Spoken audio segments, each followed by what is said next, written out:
आप मीडिया को दबा सकते हो, आप मीडिया के रिपोर्टर्स का मुंह बंद कर सकते हो, मगर आप हिंदुस्तान की आवाज को नहीं दबा सकते हो। इस आवाज को कोई नहीं दबा सकता। दुनिया में कोई ताकत नहीं है जो इस आवाज को दबा सकती है। भाइयों और बहनों, बीजेपी के एमपी ने कहा कि जैसे ही हम चुनाव जीतेंगे, मैच फिक्स करके 400 सीटें जीतेंगे, वैसे ही हम संविधान को बदल देंगे, संविधान को रद्द कर देंगे। ये ऐसे ही नहीं बोला गया, ये टेस्ट करने के लिए, आइडिया टेस्ट करने के लिए बीजेपी के एमपी ने बोला है। ये लड़ाई संविधान को बचाने की लड़ाई है। जैसे अखिलेश जी ने कहा, संविधान चला जाएगा, गरीबों के हक चले जाएंगे, आरक्षण चला जाएगा, और जो आपका धन है, गरीबों का धन है, किसानों का धन है, मजदूरों का धन है, वो 5-6 लोगों के हाथ में चला जाएगा। नोटबंदी की, जीएसटी लागू किया। मुझे बताइए, जीएसटी से, नोटबंदी से किस गरीब व्यक्ति को फायदा हुआ? किस छोटे दुकानदार को फायदा हुआ? किस किसान को फायदा हुआ? किस बेरोजगार युवा को फायदा हुआ? किसी को नहीं। 40 साल से सबसे ज्यादा बेरोजगारी हिंदुस्तान में आज है। 1% लोगों के पास हिंदुस्तान का पूरा धन, 22 लोग हैं। जितना धन उतने उनके हाथ में है, उतना ही धन 70 करोड़ लोगों के हाथ में है। ये संविधान को क्यों मिटाना चाहते हैं? क्योंकि आपका धन जो है आपसे छीनना चाहते हैं।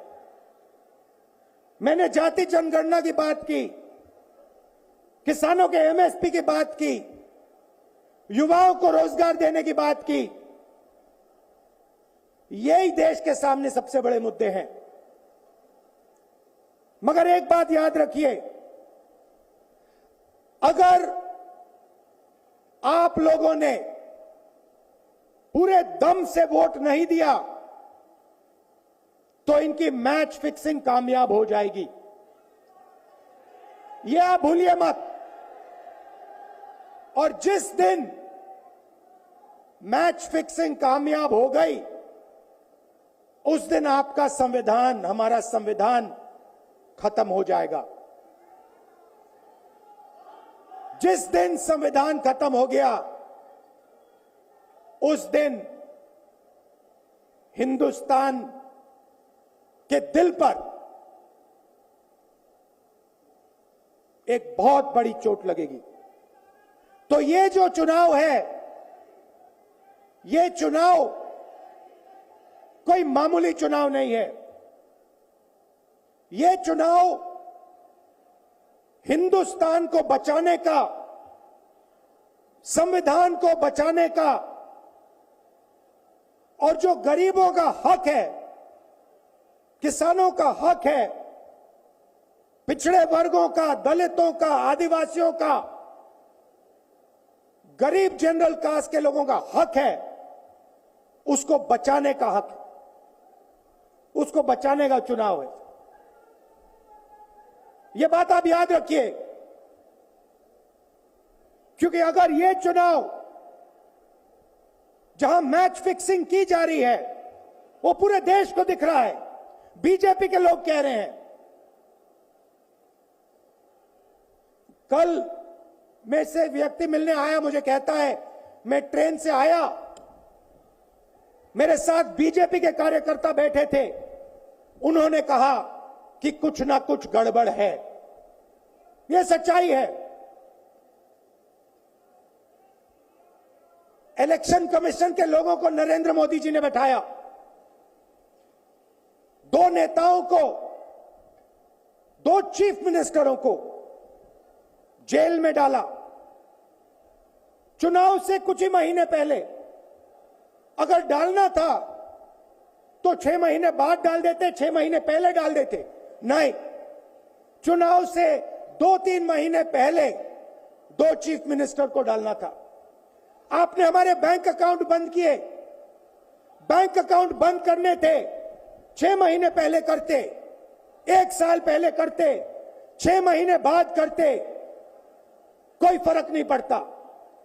आप चाहते हो कि विपक्ष चुनाव ना लड़ पाए और इसीलिए आपने कांग्रेस पार्टी के बैंक अकाउंट रद्द किए, आपने इलेक्शन कमीशन में अपने लोग बैठाए, आप जुडिशरी पे दबाव डाल रहे हो क्योंकि आप चाहते हो कि मैच फिक्स हो,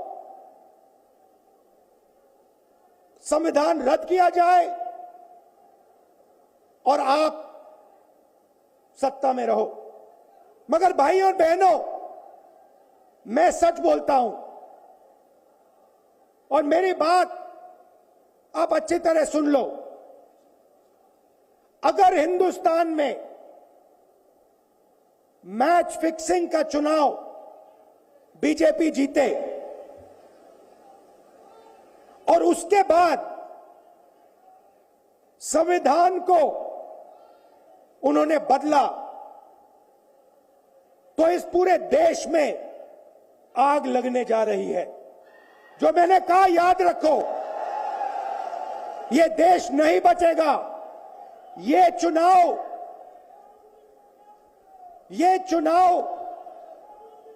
वोट वाला चुनाव नहीं है। ये चुनाव हिंदुस्तान को बचाने वाला चुनाव है, संविधान की रक्षा वाला चुनाव है। धन्यवाद। जय हिंद। जी न्यूज।